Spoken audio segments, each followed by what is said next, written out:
मुख्यमंत्री पुष्कर सिंह धामी पहुंचे केदारनाथ धाम में पुनर्निर्माण कार्यों का किया निरीक्षण। बाबा केदारनाथ के किए दर्शन। कांग्रेस की केदारनाथ प्रतिष्ठा रक्षा यात्रा का आगाज। कांग्रेस प्रदेश अध्यक्ष समेत तमाम कांग्रेसी नेता हुए शामिल। 4 अगस्त तक चलेगी पैदल यात्रा। केदारनाथ धाम के गर्भगृह में सोना चढ़ने को लेकर चल रहा विवाद गरमाया। सूर्यकांत धस्माना ने पूछे सवाल। बीकेटीसी के अध्यक्ष की भूमिका को कटघरे में खड़ा किया। हल्द्वानी में आईटीआई गैंग का आतंक पुलिस के लिए चुनौती बने गैंग के लोग। अब तक 10 आरोपी गिरफ्तार। पुलिस ने बढ़ाई गश्त। देहरादून में जिला सलाहकार समिति की हुई बैठक में मुख्य रूप से लिंग अनुपात की हुई चर्चा। जनपद स्तरीय अधिकारियों को किया गया निर्देशित। उत्तराखंड में मौसम विभाग ने जारी किया आदेश। 5 जिलों में भारी बारिश का अलर्ट। तेज बारिश के साथ बिजली कड़कने की चेतावनी। आप देख रहे हैं के न्यूज, खबरों का सारथी। नमस्कार। उत्तर प्रदेश आपको बता दें, उत्तराखंड की खबरों में आपका स्वागत है। मैं हूं मनोज मानस और अब खबरें विस्तार से। लक्सर से अहम खबर सामने आ रही, जहां एसपी जीआरपी ने रेलवे स्टेशन का निरीक्षण किया है। कांवड़ मेले के मद्देनजर एसपी जीआरपी ने निरीक्षण किया है। लक्सर स्टेशन पर तमाम व्यवस्थाओं को उन्होंने जांचा परखा है। यात्रियों की सुरक्षा के लिए पुख्ता इंतजाम करने के निर्देश भी मातहत अधिकारियों को दिए गए हैं। ट्रेन की आपको बता दें, बोगियों में चेकिंग के अभियान भी लगातार चलाने के निर्देश एसपी के द्वारा दिए गए हैं। तो ट्रेन की बोगियों में चेकिंग अभियान लगातार चलाने के निर्देश एसपी जीआरपी के द्वारा दिए गए हैं। आपको बता दें, एसपी जीआरपी ने रेलवे स्टेशन का निरीक्षण किया है। कांवड़ मेले के मद्देनजर एसपी ने निरीक्षण किया है। लक्सर रेलवे स्टेशन का निरीक्षण एसपी के द्वारा किया गया है। लक्सर रेलवे स्टेशन में तमाम व्यवस्थाओं को एसपी जीआरपी ने परखा है। तो लक्सर से इस वक्त की अहम खबर आपको दिखा रहे हैं। एसपी जीआरपी ने रेलवे स्टेशन का निरीक्षण किया है और स्टेशन पर तमाम व्यवस्थाओं को उन्होंने जांचा परखा है। मेले के मद्देनजर एसपी ने यह निरीक्षण किया है। लक्सर स्टेशन पर तमाम व्यवस्थाओं को एसपी के द्वारा जांचा परखा गया। अब रुक करते हैं अगली अहम खबर का। देवभूमि उत्तराखंड में केदारनाथ में होने वाले उपचुनाव से पहले राज्य में केदारनाथ धाम से जुड़े मुद्दों पर सियासत गर्मा गई है। कांग्रेस ने सरकार के खिलाफ मोर्चा खोलते हुए बुधवार से केदारनाथ धाम प्रतिष्ठा रक्षा यात्रा शुरू कर दी है। ये यात्रा अगस्त माह तक चलेगी। 4 अगस्त तक इस यात्रा के चलने का अनुमान है। यह यात्रा विभिन्न पड़ावों से होते हुए केदारनाथ धाम तक जाएगी। कांग्रेस प्रदेश अध्यक्ष करण माहरा ने हर की पैड़ी पर पूजा अर्चना कर यात्रा की शुरुआत की। कांग्रेस नेताओं का कहना है कि सरकार केदारनाथ धाम समेत अन्य धामों का व्यवसायीकरण कर रही है। कांग्रेस का आरोप है कि भाजपा हिंदुओं की धार्मिक भावनाओं के साथ खिलवाड़ कर रही है। केदारनाथ धाम से शिला ले जाकर नई दिल्ली में केदारनाथ धाम मंदिर का शिलान्यास किया गया और केदारनाथ धाम मंदिर ट्रस्ट के नाम से चंदा वसूला जा रहा है। ट्रस्ट के क्यूआर कोड पर आज भी चंदा लिया जा रहा है।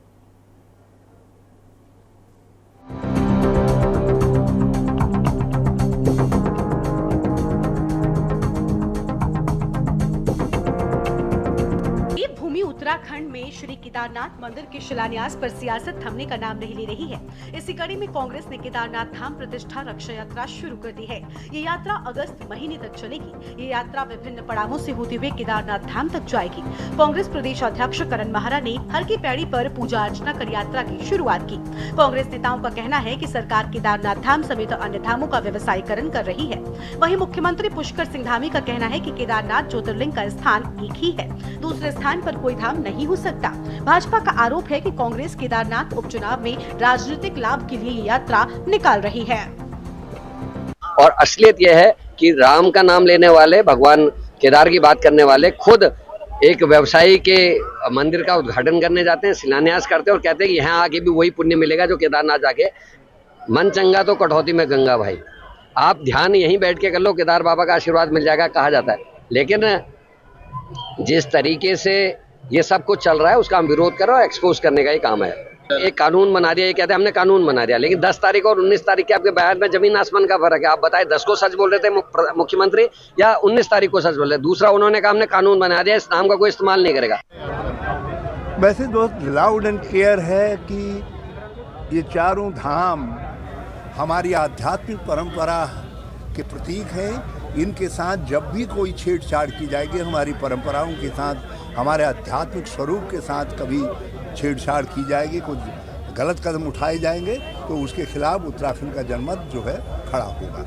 और कांग्रेस उसी भावना से कि इन्होंने केदारनाथ में केवल धाम बनाने, दूसरा धाम बनाने का पाप ही नहीं किया था, इन्होंने केदारनाथ में और बद्रीनाथ में जिस तरीके से तोड़ फोड़ की है, स्थानीय लोगों के हक हकूक आदि को कुचला है। देखिए, केदारनाथ में उपचुनाव प्रस्तावित है और जिस प्रकार से कांग्रेस के कार्यकाल में, चाहे उनके केंद्र में सरकार रही हो चाहे प्रदेश में सरकार रही हो, उनके कार्यकाल में बाबा केदारनाथ जी के धाम में, बद्रीनाथ जी में, यमुनोत्री गंगोत्री के विकास के लिए कोई भी काम उनकी सरकार नहीं कर पाई। और जब से नरेंद्र भाई मोदी जी ने केंद्र में बागडोर संभाली है, हमारे चारों धामों का चौमुखी विकास हमारी डबल इंजन सरकार ने द्वारा किया गया है। और हम बाबा केदारनाथ जी के धाम की बात करें तो केदारनाथ में जिस प्रकार से जिस आपदा का जो दंड झेला, उसके बाद केदारनाथ जी का जो पुनर्निर्माण का कार्य हमारी सरकार के द्वारा किया गया, बद्रीनाथ का मास्टर प्लान जो तैयार किया गया, यमुनोत्री गंगोत्री के मास्टर प्लान की तैयारी सरकार कर रही है।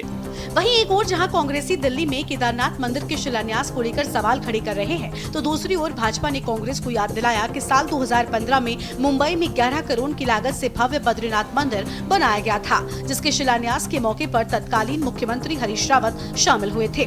भाजपा का कहना है कि राज्य सरकार ने धामों, मंदिरों और ट्रस्टों के नाम का उपयोग करने पर सख्त कार्रवाई का फैसला लिया है। इसके साथ ही बीजेपी सरकार सभी धामों को दिव्य और भव्य बनाने की दिशा में कार्य कर रही है। मुख्यमंत्री पुष्कर सिंह धामी ने केदारनाथ धाम पहुंचकर केदारनाथ धाम में चल रहे पुनर्निर्माण के कार्यों का भी जायजा लिया। बावजूद इसके कांग्रेस का भाजपा पर आरोप लगाया जाना तथ्यहीन है। केदारनाथ धाम के लिए और श्री बद्रीनाथ धाम के लिए प्रधानमंत्री नरेंद्र मोदी जी व्यक्तिगत रूप से इंटरेस्टेड हैं। वो लगातार उनके कामों की मॉनिटरिंग भी करते हैं। दोनों धामों में उन्होंने मास्टर प्लान लागू भी किया है और उसमें बहुत तेज़ी से काम हो रहा है। अभी इससे पहले जब वहाँ बर्फ़ से ढका हुआ था, उस समय भी उस पर जितना संभव हो सकता था उतना काम लगातार होता रहा। और किसी भी काम को करने में वक्त लगता है, समय लगता है, और विकास कार्यों को जो का एक तरीका है काम करने का, जो इंजीनियरिंग टेक्नोलॉजी के आधार पर जो काम होता है, उस हिसाब से वहाँ काम हो रहा है और बहुत प्रगति से काम हो रहा है। भारतीय जनता पार्टी ने और भाजपा सरकार ने धार्मिक आस्था, विश्वास और केदारनाथ धाम के अस्तित्व के साथ खिलवाड़ करने की कोशिश की है। ये क्षम्य नहीं है, ये अपराध है, पाप है। और सनातन धर्म में जो अनुयायी हैं, जो सनातन धर्मी हैं, उनकी भावनाओं के साथ भी कहीं न कहीं भाजपा ने एक प्रकार से प्रहार किया है। कुल मिलाकर देवभूमि उत्तराखंड में श्री केदारनाथ मंदिर का दिल्ली में शिलान्यास करने पर बवाल थमने का नाम नहीं ले रहा है। कांग्रेस अब इस यात्रा के जरिए इस मुद्दे को लगातार उठाती रहेगी, साथ ही सरकार पर दबाव बनाने की भी कोशिश करेगी। सवाल ये है कि क्या मुख्यमंत्री ने लोगों की आस्था के साथ खिलवाड़ किया है? क्या कांग्रेस की ये यात्रा राजनीतिक लाभ के लिए है? Uttarakhand desk report. अब बात करेंगे अगली अहम खबर की। श्री केदारनाथ धाम मुख्यमंत्री पुष्कर सिंह धामी ने आज प्रातः भगवान केदारनाथ जी के दर्शन किए, भगवान का जलाभिषेक किया और मंदिर दर्शन के पश्चात मुख्यमंत्री ने यात्रा व्यवस्थाओं एवं पुनर्निर्माण कार्यों का निरीक्षण किया। पूर्वाह्न 11:30 बजे मुख्यमंत्री पुष्कर सिंह धामी ने केदारनाथ धाम से वापस वो रवाना हुए। श्री बद्रीनाथ धाम केदारनाथ मंदिर समिति एवं तीर्थ पुरोहितों ने मुख्यमंत्री का स्वागत किया। बीकेटीसी मुख्य कार्याधिकारी योगेंद्र सिंह ने मुख्यमंत्री को भगवान केदारनाथ का प्रसाद भेंट किया तथा केदारनाथ यात्रा के संबंध में जानकारी दी। बीकेटीसी मीडिया प्रभारी डॉक्टर हरीश गौड़ ने बताया कि इस अवसर पर पुजारी शिवशंकर, लिंग समन्वयक आरसी तिवारी एवं वरिष्ठ प्रशासनिक अधिकारी यदुवीर पुष्पवान, प्रमोद बगवाड़ी, विपिन तिवारी, प्रदीप सेमवाल, कुलदीप विक्रम रावत समेत कई लोग मौजूद रहे।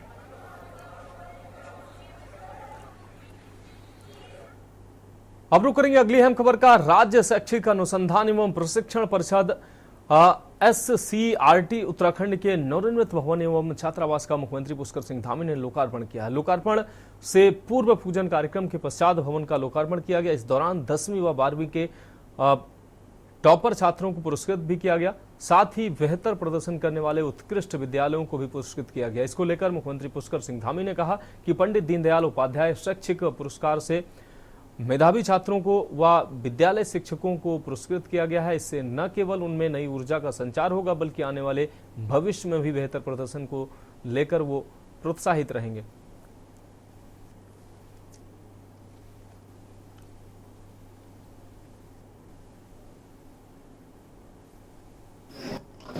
आज यहाँ पर शैक्षिक अनुसंधान परिषद के द्वारा प्रशिक्षण एवं अन्य कार्यक्रमों के लिए जहाँ पर यहाँ सभागार निर्मित हुआ है, उस सभागार का लोकार्पण भी हुआ और साथ में हमारे जो पंडित दीनदयाल उपाध्याय शैक्षिक उत्कृष्टता पुरस्कार हैं, उसमें हमारे विद्यालय और शिक्षकगण, विद्यार्थी और साथ में जो CSR फंड के द्वारा तो अनेक स्थानों पर शिक्षा के उत्थान के लिए शिक्षा विभाग के सहयोग में स्मार्ट क्लास, वर्चुअल क्लास इसको बनाने में अपना योगदान देते हैं, उन सभी को सम्मानित किया गया। और निश्चित रूप से मेधावी छात्र छात्राओं का भी आज यहाँ पर सम्मान हुआ है और इस सम्मान से जहाँ उनको प्रेरणा मिलेगी आगे आने वाले समय में अपने जीवन में वो और अच्छी तरीके से तैयारी करेंगे, अच्छा काम करेंगे। इस सम्मान से प्रेरित होकर जीवन के हर क्षेत्र में उनको आगे जाने के लिए और ऊर्जा प्राप्त होगी, उनके अंदर उत्साह आएगा, इसके निमित्त कार्यक्रम हुआ है। साथ में जो भवन बनकर तैयार हुआ है, इस भवन का शिलान्यास भी हम लोगों ने आज से 2 वर्ष पहले किया था और शिलान्यास हुआ और आज लोकार्पण भी हो गया कि हम आदरणीय प्रधानमंत्री मोदी जी के नेतृत्व में जिन कामों को शुरू करते हैं, जिन योजनाओं की शुरुआत करते हैं, उन योजनाओं को पूरा भी करते हैं। तो उत्तराखंड की खबरों में वक्त एक ब्रेक का है, जल्द हाजिर होंगे। आप देख रहे हैं के न्यूज, खबरों का सारथी।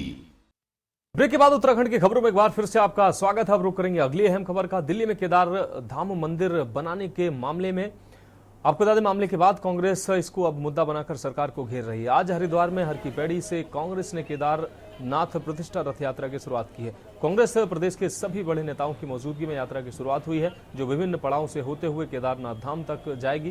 कांग्रेस प्रदेश अध्यक्ष करण मारा ने हर की पैड़ी पर पूजा अर्चना कर यात्रा की शुरुआत की है। वहीं भीमगौड़ा चौक से नेता प्रतिपक्ष यशपाल आर्य, पूर्व मुख्यमंत्री हरीश रावत, पूर्व प्रदेश अध्यक्ष प्रीतम सिंह समेत तमाम कांग्रेस विधायक और कांग्रेस नेता मौजूद रहे। कांग्रेस नेताओं ने कहा कि सरकार केदारनाथ धाम समेत अन्य धामों का व्यवसायीकरण कर रही है। वहीं केदारनाथ धाम में सोना चोरी होने के मामले को लेकर भी कांग्रेस ने सरकार पर निशाना साधा और मामले की जांच की मांग की।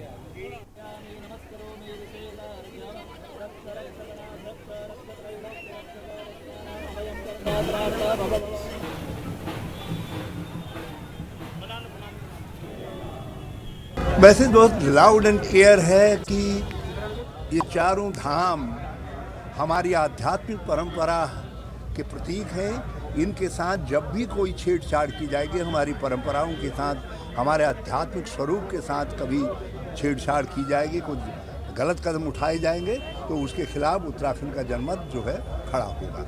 और कांग्रेस उसी भावना से कि इन्होंने केदारनाथ में केवल धाम बनाने, दूसरा धाम बनाने का पाप ही नहीं किया था।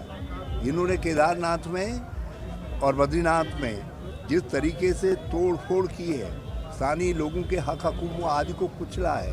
और असलियत यह है कि राम का नाम लेने वाले, भगवान केदार की बात करने वाले खुद एक व्यवसायी के मंदिर का उद्घाटन करने जाते हैं, शिलान्यास करते हैं और कहते हैं कि यहाँ आगे भी वही पुण्य मिलेगा जो केदारनाथ जाके। मन चंगा तो कटौती में गंगा भाई, आप ध्यान यहीं बैठ के कर लो, केदार बाबा का आशीर्वाद मिल जाएगा कहा जाता है। लेकिन जिस तरीके से ये सब कुछ चल रहा है उसका हम विरोध कर रहे हैं, एक्सपोज करने का ही काम है। एक कानून बना दिया, ये कहते हैं हमने कानून बना दिया, लेकिन 10 तारीख और 19 तारीख के आपके बयान में जमीन आसमान का फर्क है। आप बताएं, 10 को सच बोल रहे थे मुख्यमंत्री या 19 तारीख को सच बोल रहे? दूसरा, उन्होंने कहा हमने कानून बना दिया, इस नाम का कोई इस्तेमाल नहीं करेगा। भारतीय जनता पार्टी ने और भाजपा सरकार ने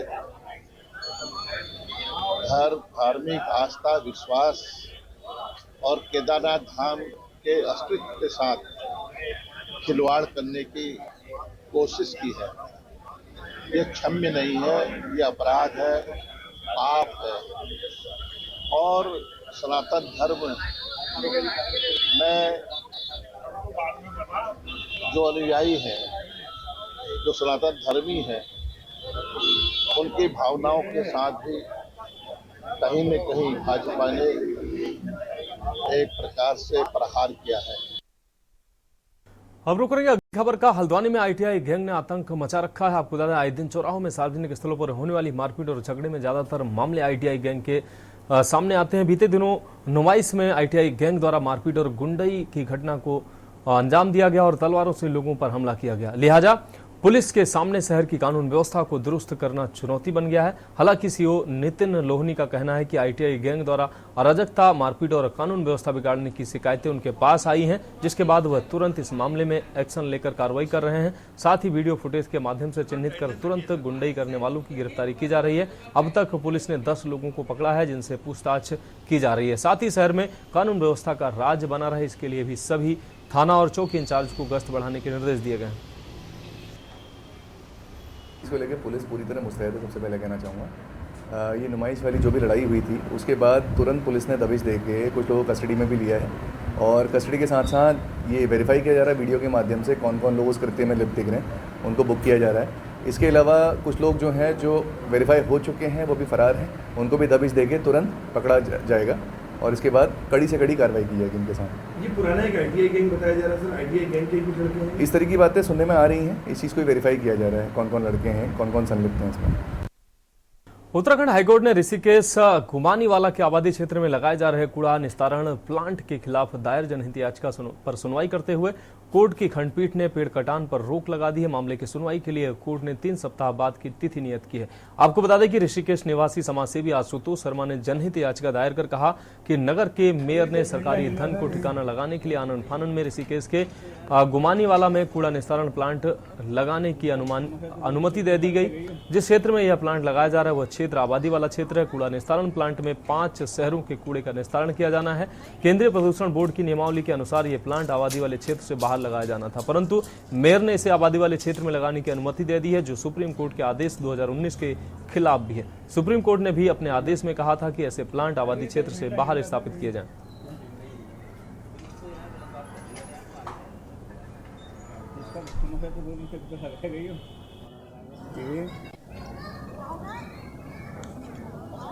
में कई इश्यूज उठाए गए हैं कि भाई उसमें जो है कि वाटर जो ग्राउंड वाटर पॉल्यूटेड हो रहा है और दूसरी बात आबादी के इतने इनके और कई चीज़ें हैं। पिछली बार न्यायालय द्वारा एक आ गया था कि अगर वाटर पॉल्यूट हो रहा है उसके संबंध में इन्होंने जवाब दिया था और हमें रिप्लाई का मौका दिया था, परंतु अभी इस बीच में एक ये डेवलपमेंट आया कि जो नगर निगम ने अपना काउंटर लगाया, उस काउंटर में 2021 की EI क्लियरेंस लगा रखी थी, एनवायरनमेंट क्लियरेंस है, उसमें कंडीशन है साफ कि कोई पेड़ नहीं काटा जाएगा। और पॉल्यूशन कंट्रोल ने जो अपना जवाब लगाया उसमें नगर निगम का एक लेटर लगाया जिसमें नगर निगम कह रहा है हमें 134 पेड़ काटने हैं। जब न्यायालय के संज्ञान में तथ्य लाया गया तो न्यायालय ने पेड़ काटने पर रोक लगा दी है। अब बात करते हैं अगली अहम खबर की। रुड़की में कोतवाली से चंद कदमों की दूरी पर खड़ी मोटरसाइकिल पर चोरों ने हाथ साफ कर दिया। आपको बता दें, हालांकि चोरी की यह घटना पास ही लगे CCTV कैमरे में कैद हो गई। वहीं इस मोटरसाइकिल स्वामी ने पुलिस को तहरीर देकर अज्ञात चोर के खिलाफ कार्रवाई की मांग की है। पुलिस ने इस मामले में तहरीर के आधार पर मुकदमा दर्ज करते हुए अज्ञात चोर की तलाश शुरू कर दी है। जल्द ही चोर को गिरफ्तार कर लिया जाएगा, ऐसा पुलिस ने कहा।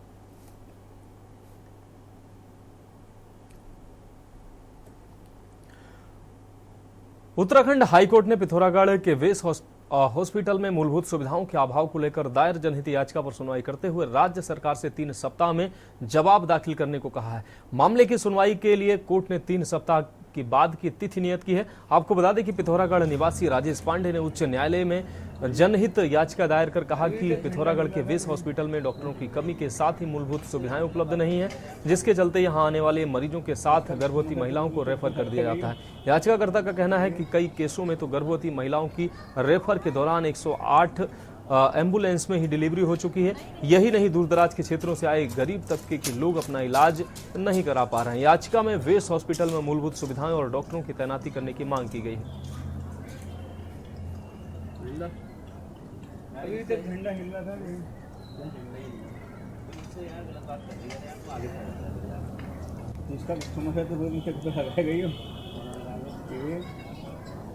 जनहित याचिका थी जो पिथौरागढ़ जिले में चिकित्सा सुविधाओं को अपलिफ्टमेंट करना या उसमें सुधार के लिए थी। जैसे पूरे जिले में चिकित्सा सुविधाएं बहुत अच्छी हालत में नहीं है, तो इसी संदर्भ में बेस हॉस्पिटल में भी पद सृजित नहीं किए गए हैं। पिछले 2021 से काफ़ी बार उनको राज्य को जो है इसके लिए याचना की है। तो आज निवेदन किया, कोर्ट ने याचिका को स्वीकार किया है और देखा है वो इशूज किस प्रकार के हैं क्या हैं, और कोर्ट ने इसमें संज्ञान लिया। 3 हफ्ते का उसमें समय दिया है और जो स्थितियां हैं पूरी चिकित्सा की जो सुविधाएं पिथौरागढ़ जिले में जो दुरुस्त नहीं हो रही हैं, कोर्ट उसमें संज्ञान लेगी, ऐसे मुझे उम्मीद है। मेरा ये कहना है कि ये जो स्वास्थ्य और शिक्षा जैसे महत्वपूर्ण मुद्दे हैं, ये राज्य को अपने नागरिकों को प्रदान किया जाना चाहिए, और ख़ासतौर से ऐसे समय में जब हमारे पर्वतीय क्षेत्र में बहुत दुर्गम स्थानों में जो जनता है वो इन सुविधाओं से मरहूम रह के उनको जीवन तक अपना देना पड़ता है ऐसी स्थिति में। और बहुत सारी स्थितियाँ ऐसी हैं कि इतने रिमोट एरिया से जब वो लोग माइग्रेट करते हैं, जब वो लोग पेशेंट को लेके आते हैं तो काफ़ी डेथ भी रास्ते में हो जाती है। गर्भवती महिलाएँ हैं और जो नवजात शिशु हैं, उनके लिए जो है स्पेशलिस्ट डॉक्टर न होने की वजह से उनको 200-250 किलोमीटर की जो जर्नी करनी पड़ रही थी, उसमें रास्ते में बहुत सारी डेथ भी हो जाती थी। और आर्थिक रूप से जो सक्षम लोग नहीं है, जो कमज़ोर लोग हैं, ऐसे लोग पैसे के अभाव के कारण से ट्रीटमेंट तक नहीं कर पाते।